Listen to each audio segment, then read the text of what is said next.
You know, yesterday I was walking up this path, and there on the log was a guy. He was sitting there, and he had several different items on both sides of him on the log.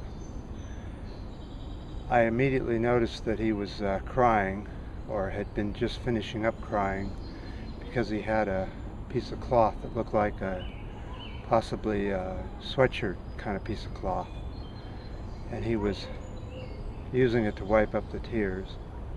So he had that in one hand, and he had a box, kind of a fancy box, that he was starting to put the rag back into.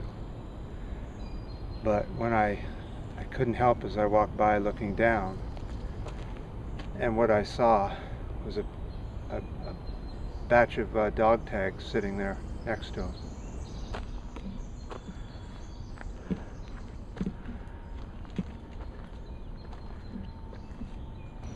The leadership of each country, who has no problem going to war and sending people off to die, and their partners come to the log.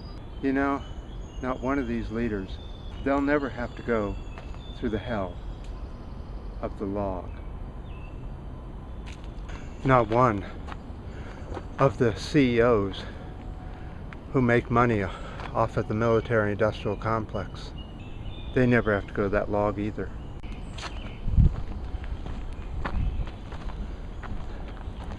None of the big presidents of the corporate banks around the world, who have no trouble financing, buying huge quantities of weapons, they never have to go to that log either.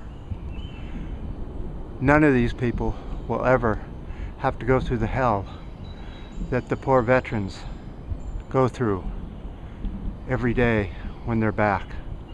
PTSD. They don't have a way to make any money because of what happened while they were in war. You'll see them. They're the ones that are in the doorways throughout the cities of the US, just trying any way to curl up and get away from it all, wrapped up in a piece of cardboard with a cart next to it with all their possessions. They'll never have to know the nightmare they go through, the spinning of endless hell, trying to just eat. But it's the veterans and the partners and the families.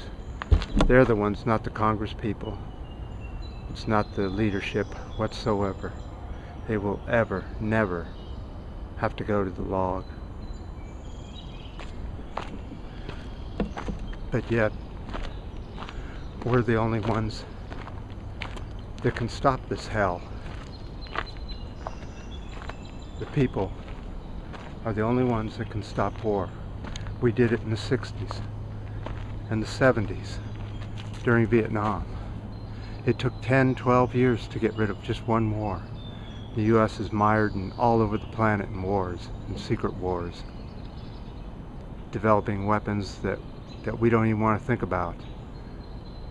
Black dogs that will sniff you out at night, tiny little robots that fly into your room and listen to everything. Everything you say is now being spied on. But these people, they never have to go to the log.